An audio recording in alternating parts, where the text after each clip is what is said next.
Hello, fellow humans. Welcome to the first episode of a new Terreria series because the first series was bad and nobody liked it. This video was inspired by Schwann's recent Terraria video of a mage playthrough, and he did what I'm doing now, which is narrating the game instead of adding in-game commentary, which I thought was super cool, so that's what I'm going to be trying out. Okay, so I started by creating a character, and I actually forgot that you could change hairstyles. So our character just has the default male hairstyle, and I tried to make him look pretty cool. We then named our character Jake from State Farm, and proceeded to make our medium-sized world, which took a pretty long time to load.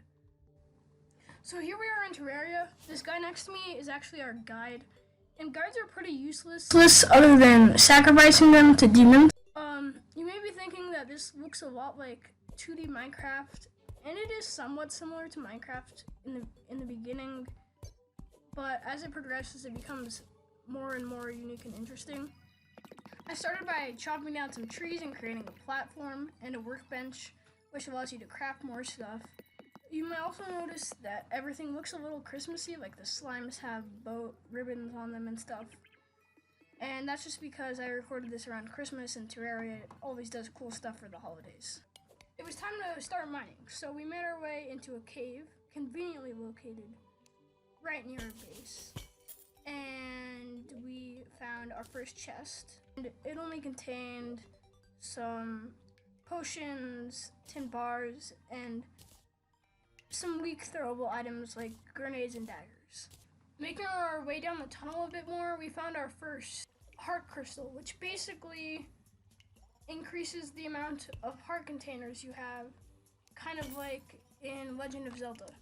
We consumed the life crystal and kept moving. A little bit further down, I encountered a blue slime, and since I hadn't placed down any torches, I had to either hold my torch and see or fight with my sword blind, which led me to just start panicking and jumping around, swinging my sword in the darkness, leading me to die. In Terraria, if you die, you don't drop your stuff, you just drop half your coins, which you get from killing mobs, which can be very valuable. I spent another 10 minutes or so mining, and I found a ton of gold and a gold chest, which to my disappointment contained only a few potions and other random basic stuff. In this game you can find what I would call trinkets, which are basically equipable items that you can do basically anything from measuring your depth to increasing your regeneration speed with. In this case I found an armband that increases my regeneration speed by 5%.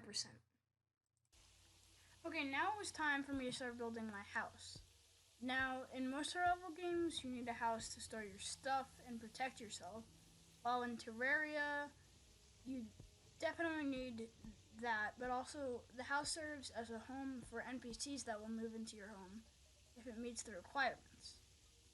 So NPCs are mostly used for selling and buying all sorts of items, which are essential if you want to get anywhere in the game.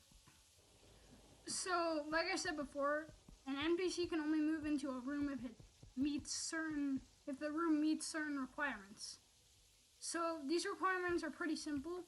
You need walls on all sides, and it needs to be a certain size, but you can build them pretty small. You also need a door, these things called walls, which are basically the background. Fun fact, you need a specific tool called a hammer to break walls, and it's super annoying and it takes forever.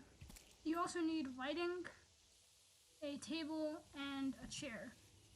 Other fun fact, you can put a workbench down and it counts as a table, but I decided to put them both down because I'm super fancy.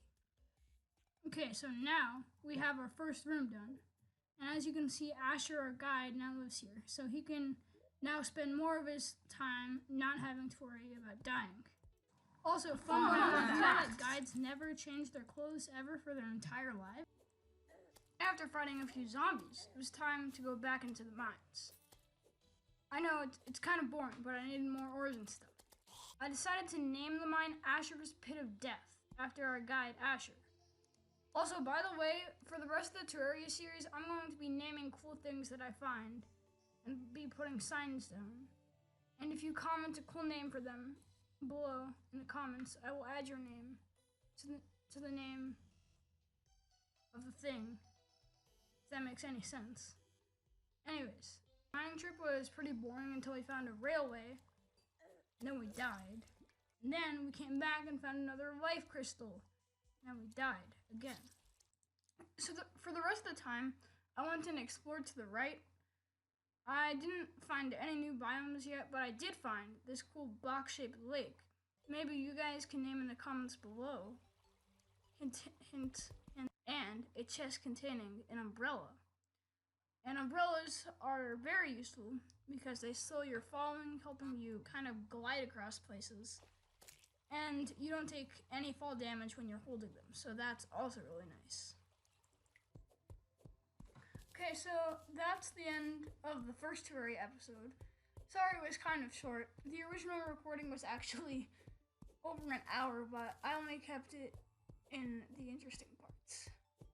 I think we accomplished a pretty good amount of stuff in this episode. We built a house, found a good mine. I know I didn't put this part in, but I also crafted a silver sword. We explored a little bit, made some basic armor and weapons. And I think the next episode we'll be ready to go and explore a bit more of our surroundings. So tell me what you thought of this video. Next time I'll probably be doing commentary instead of narration, but I'm excited for this new series, and just so you know, the next video coming out is going to probably be minute 3. So comment if you're excited for that. Thanks for watching, and I will see you later.